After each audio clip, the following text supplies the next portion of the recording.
بسم اللہ الرحمن الرحیم اللہم صلی علی سیدنا و نبینا محمد وعلی آلہ وبارک وسلم وصلی علیہ۔ السلام علیکم ناظرین، رمضان کے رنگ سحر ٹرانسمیشن اور میں ہوں سید اسامہ بخاری۔ ناظرین کرام، رمضان المبارک بڑا تیزی کے ساتھ گزر رہا ہے اور یقیناً دوسرا عشرہ اپنے اختتام کی طرف بڑھ رہا ہے۔ پہلے عشرے کے گزرنے کا پتہ نہیں لگا اور دوسرا عشرہ بھی اسی سپیڈ کے ساتھ گزر رہا ہے۔ یقیناً قرآن پاک نے جس طرح فرمایا کہ ایام معدودات، یہ گنتی کے چند دن ہیں جو گزر جائیں گے، اور خوش نصیب لوگ ہیں وہ جنہوں نے رمضان میں اپنے رب کو منا لیا ہے، اپنی بخشش کو پا لیا ہے، اپنی مغفرت کروا لی ہے، اور بدنصیب ہیں وہ لوگ جن کو اللہ رب العزت نے زندگی میں رمضان عطا کیا ہے لیکن اس کے باوجود وہ اپنی بخشش نہیں کروا سکے۔ نبی پاک صلی اللہ علیہ وسلم نے فرمایا تھا اس بندے کی ناک خاک آلود ہو جائے جس نے رمضان کو پا کر بھی اپنی مغفرت نہیں کروائی، بخشش نہیں کروائی۔ ناظرین کرام، لاہور رنگ کی یہ اسپیشل جو رمضان ٹرانسمیشن ہے، آپ جانتے ہیں اس سحری کے اوقات میں ہم اپنی اس ٹرانسمیشن کا آغاز باقاعدہ اللہ رب العزت کے بابرکت نام سے کرتے ہیں، اور آپ یہ بھی جانتے ہیں کہ ہمارے ساتھ موجود ہوتے ہیں ہمیشہ قاری عبدالرشید صاحب، پاکستان کے نامور قاری قرآن ہیں اور بڑا خوبصورت پڑھتے ہیں۔ اللہ رب العزت نے ان کو چھوٹی عمر میں لہن داؤدی عطا کیا ہے۔ ہم قاری صاحب سے ریکویسٹ کریں گے کہ ہمیں تلاوت قرآن پاک سنائیں۔ اعوذ باللہ من الشیطان الرجیم، بسم اللہ الرحمن الرحیم۔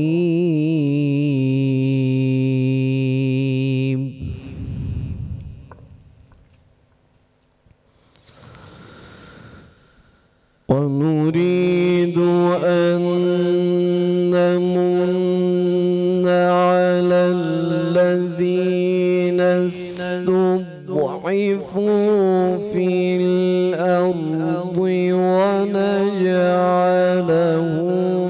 أَئِمَّةً وَنَجْعَلَهُمُ الْوَارِثِينَ،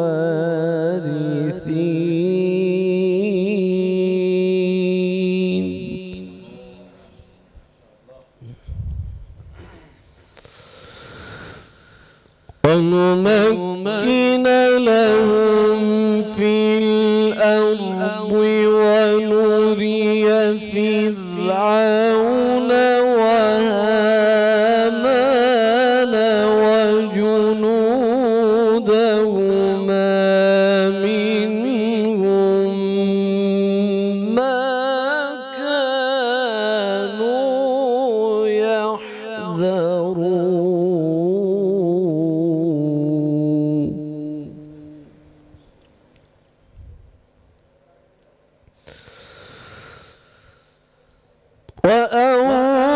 وَأَوْحَيْنَا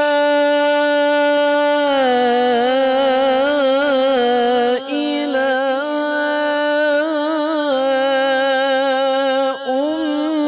أُمِّ مُوسَىٰ أَنْ أَرْضِعِيهِ،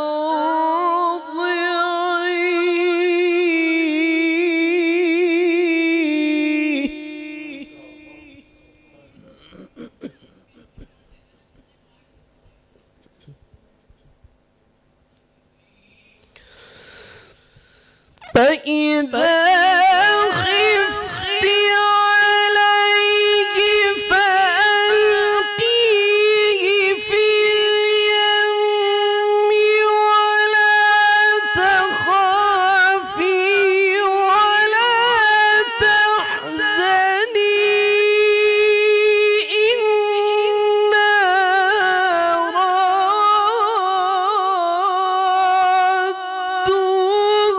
إِلَيْكِ وَجَاعِلُوهُ مِنَ الْمُرْسَلِينَ،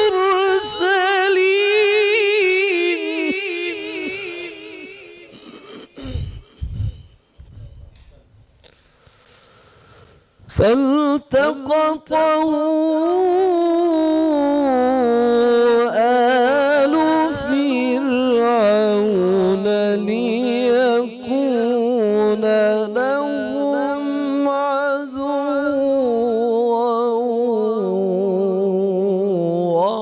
وَحَزَنًا۔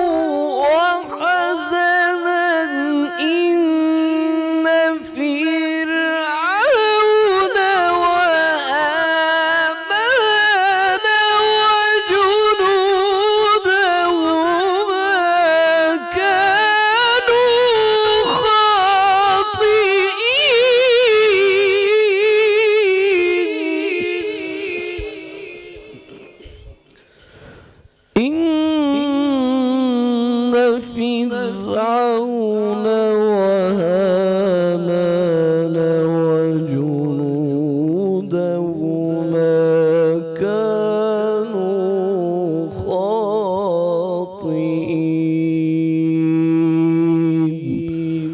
صدق الله العظيم. ماشاء اللہ رضاک اللہ قاری صاحب. اللہ رب العزت ہی آپ کو اس کی جزا دے سکتا ہے، اور یقیناً اس ذات کا آپ پہ خاص کرم ہے کہ جب آپ پڑھتے ہیں دل کرتا ہے آپ کی تلاوت سنتے چلے جائیں اور دل میں آپ کی آواز اترتی چلی جاتی ہے. اللہ رب العزت آپ کو سلامت رکھے، آپ کی حفاظت فرمائے.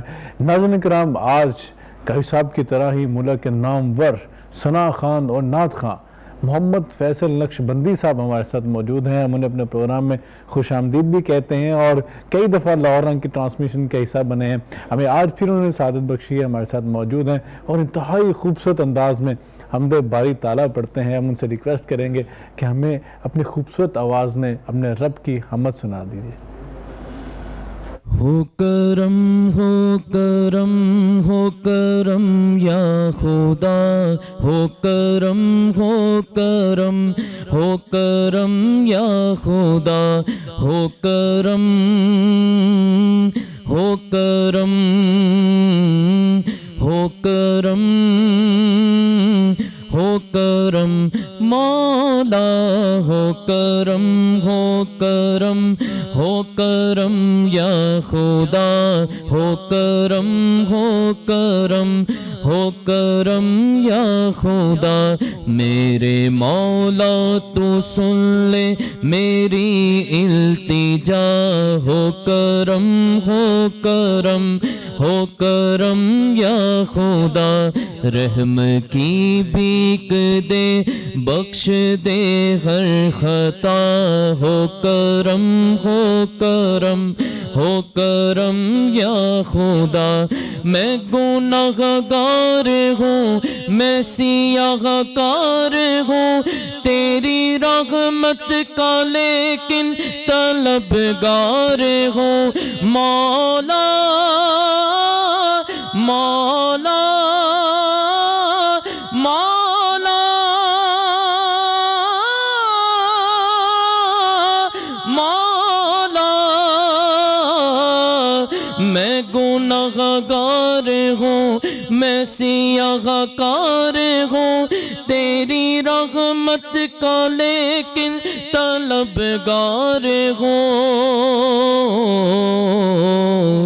بخش دے صدقہ مصطفیٰ، ہو کرم ہو کرم ہو کرم یا خدا، ہو کرم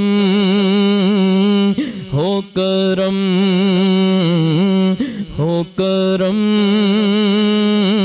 ہو کرم مولا، ہو کرم ہو کرم ہو کرم یا خدا، ہو کرم ہو کرم ہو کرم یا خدا. میری آنکھوں میں ہے اشک آئے ہوئے، سر ندامت سے اپنا جھکائے ہوئے. مولا مولا مولا مولا، میری آنکھوں میں ہے اشک آئے ہوئے، سر ندامت سے اپنا جھکائے ہوئے. کر رہا ہوں فقط ایک یہی دعا، ہو کرم ہو کرم ہو کرم یا خدا. ہے دعا یا الہی یہ انجام ہو، موت کے وقت لب پر تیرا نام ہو. مولا مولا مولا مولا، ہے دعا یا الہی یہ انجام ہو، موت کے وقت لب پر تیرا نام ہو مدثر کا ایمان پر خاتمہ، ہو کرم ہو کرم ہو کرم یا خدا، میرے مولا تو سن لے میری التجا، ہو کرم ہو کرم ہو کرم یا خدا۔ ماشاءاللہ بہت خوبصورت فیصل بھائی، بہت خوبصورت۔ یقیناً نبی پاک صلی اللہ علیہ وسلم کی حدیث مبارکہ آپ نے یاد کروا دی کہ من آخر کلامی لا الہ الا اللہ دخل الجنہ، جس کا آخری کلام وقت نزاع کے وقت لا الہ الا اللہ ہوا وہ سیدھا جنت میں داخل ہو گیا۔ اور ہم یہ دعا کرتے ہیں اللہ رب العزت سے، یا اللہ ہر ایک کا یہ وقت آنا ہے، ہمیں اس حالت میں لے کے جانا جب ہمارے یہاں دنیا سے رخصت ہونے کے وقت ہو تو زبان پر لا الہ الا اللہ کا ورد جاری ہو۔ ناظرین کرام، ہمارے ساتھ ایک اور نعت خواں موجود ہیں۔ ہماری یہ کوشش ہے کہ حمد باری تعالیٰ کے بعد نعت رسول مقبول صلی اللہ علیہ وسلم لے لیں، اس کے بعد میں اپنے مہمانوں کا آپ سے تعارف بھی کرواؤں گا اور باقاعدہ اپنی ڈسکشن کا آغاز بھی کریں گے، موضوع بھی تب آپ کو بتائیں گے۔ پہلے نعت رسول مقبول صلی اللہ علیہ وسلم کے لیے ہم محمد عمار صاحب کے پاس چلتے ہیں۔ جی بسم اللہ۔ دل الفت سرکار بسانے کے لیے ہے، دل الفت سرکار بسانے کے لیے ہے، دل الفت سرکار بسانے کے لیے ہے،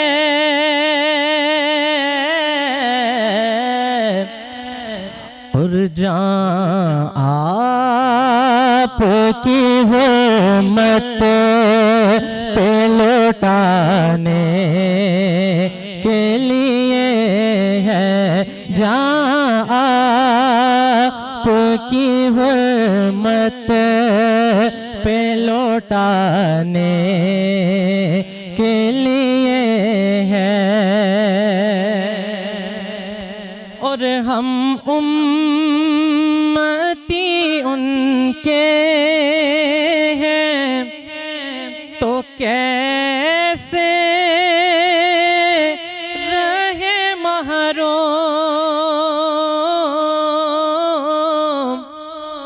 ہم امتی ان کے ہیں تو کیسے رہے محروم، کہ جب ان کا کرم سارے زمانے کے لیے ہے، جب ان کا کرم سارے زمانے کے لیے ہے، جب ان کا کرم سارے زمانے کے لیے ہے، اور کتنی بڑی نعمت ہے یہ آقا کا وسیلہ، کتنی بڑی نعمت ہے یہ آقا کا وسیلہ،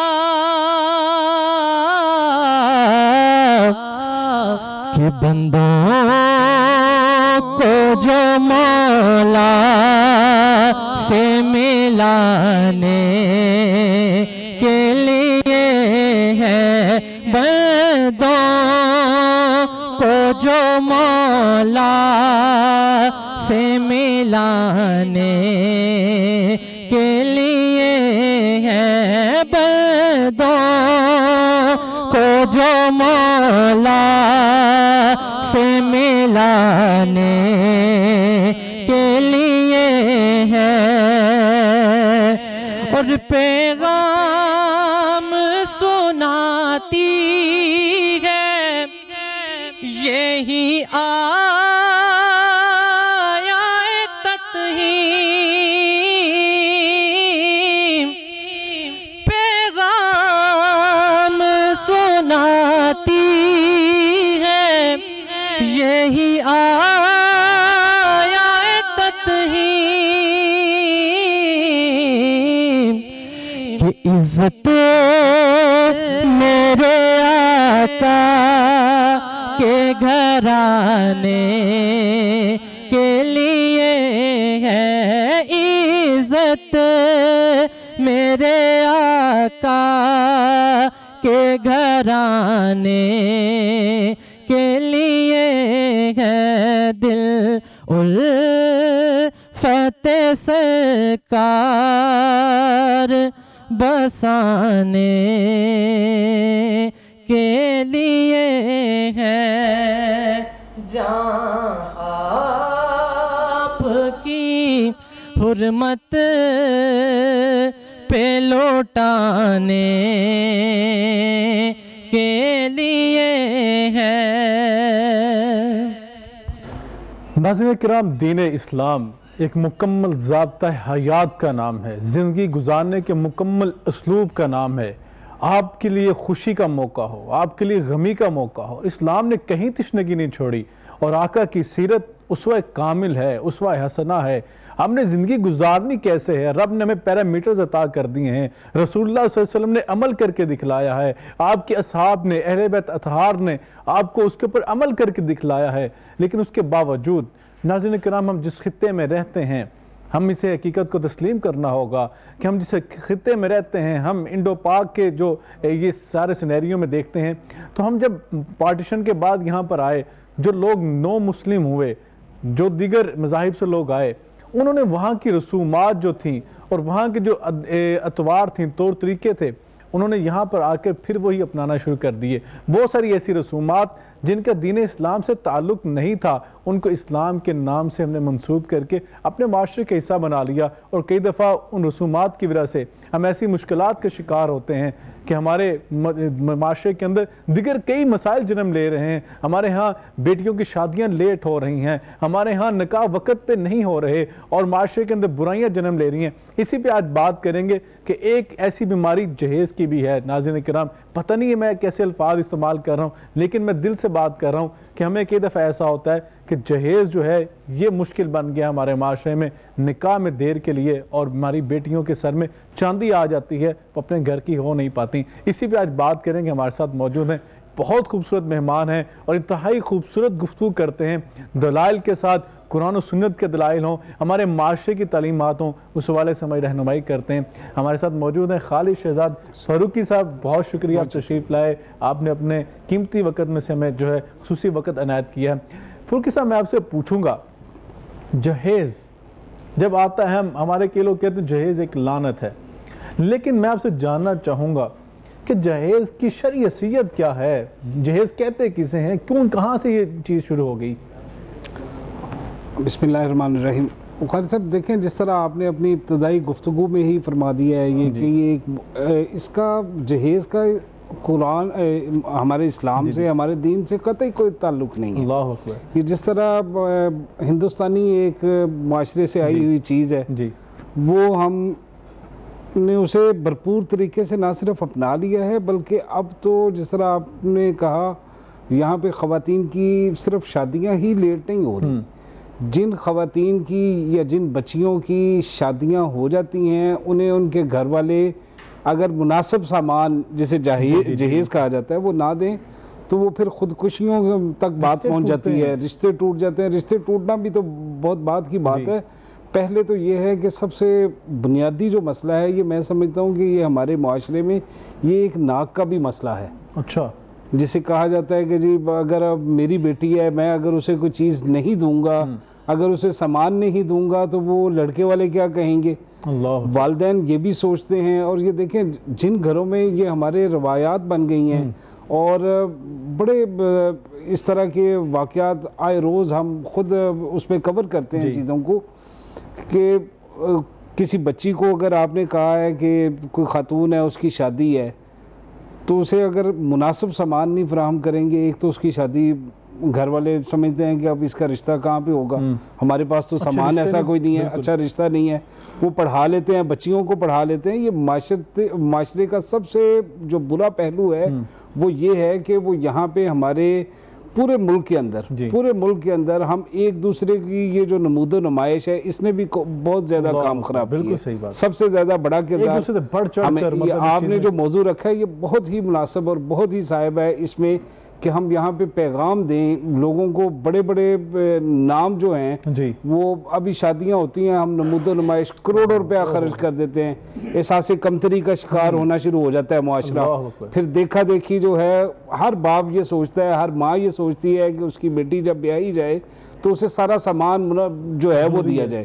جہاں تک آپ کے یہ سوال کا تعلق ہے, ہمارے ہاں بہت سارے جو ہے علماء بھی اور گھروں میں بھی یہ باتیں چلتی ہیں کہ جی بطور دلیل یہ بات کی جاتی ہے نا کہ نبی کریم صلی اللہ علیہ وسلم نے سیدہ فاطمہ الزہرا خاتون جنت جو ہیں انہیں بھی جب حضرت علی رضی اللہ تعالیٰ عنہ کے نکاح میں دیا تو انہیں سامان دیا. وہ جو اس محدود سا سامان تھا اسے وہ جہیز کے بعض لوگ جو ہیں وہ دلیل کے طور پہ پیش کرتے ہیں, حالانکہ یہ اس طرح کی تو کوئی بات ہی نہیں ہے. حضرت علی رضی اللہ تعالیٰ عنہ نبی کریم صلی اللہ علیہ وسلم کے جو ہے وہ ان کے تربیت بھی ان کے پاس پائی, کفالت آپ نے کی, کفالت آپ کرتے تھے نا. نبی کریم صلی اللہ علیہ وسلم آپ کی حضرت علی رضی اللہ تعالیٰ عنہ کی کفالت کرتے تھے. اسی کفالت کا نتیجہ تھا ان کے سارے معاملات جو تھے وہ سارے حضرت علی رضی اللہ تعالیٰ عنہ کے نبی کریم صلی اللہ علیہ وسلم دیکھتے تھے. جب انہوں نے اپنی بیٹی کا حضرت علی سے نکاح فرمایا تو پھر اسی کفالت کے پیش نظر کہ وہ بھی ان کا بیٹا تھا, بالکل ایسے ہی ان کے بیٹے کے طور پہ ایک نئے گھر کا قیام کیا جا رہا تھا, گھر کا قیام کرنا ہے اس میں. اور انہوں نے دیا کیا ہم جو لوگ یہ دلیل سیدہ خاتون جنت کی جو دلیل پیش کرتے ہیں, تو کیا ہم اپنی بیٹیوں کا نکاح اس طرح کے کسی غریب لڑکے سے کرنا چاہتے ہیں؟ اللہ اکبر. یہ بھی ایسا نہیں ہے, مکمل مطلب سیرت مکمل اپنانی ہوگی نا. ہم ایک چیز رکھ لیتے ہیں اور اسے دیکھ کے پورے معاشرے کے اندر اپنے مطلب کی چیز نکال لی, خیر صاحب اپنے مطلب کی چیز نکال کے اسے اسلام کا رنگ دے دیا, اسے اس طرح کا. حالانکہ جہیز کا قطعی طور پہ جتنے بھی آپ فقہا پڑھ لیں, جتنی احادیث کی کتب پڑھ لیں, کسی جگہ پہ بھی تعلق نہیں. اللہ اکبر. فقہ صاحب نے بڑی اہم طرف توجہ دلوائی ہے ہماری, کہ ہم مثال تو دیتے ہیں حضرت فاطمہ رضی اللہ تعالیٰ عنہ و سلام اللہ علیہ کی, حضرت علی المرتضیٰ کرم اللہ وجہ کریم سے شادی کی, اور وہاں پہ جو ضرورت کا سامان دیا گیا تھا وہ تو گنتیوں پہ گنا جا سکتا ہے, لیکن جو ہم دے رہے ہیں کیا وہ اس کی لسٹ کے بھی لکھی جا سکتی ہے؟ اس پہ مزید بات کریں گے. ہمارے ساتھ خاتون مذہبی اسکالر بھی موجود ہوں گی. ٹائم ہوا ایک بریک کا, بریک کے بعد آتے ہیں ڈسکشن کا مزید آگے سے آغاز کرتے ہیں.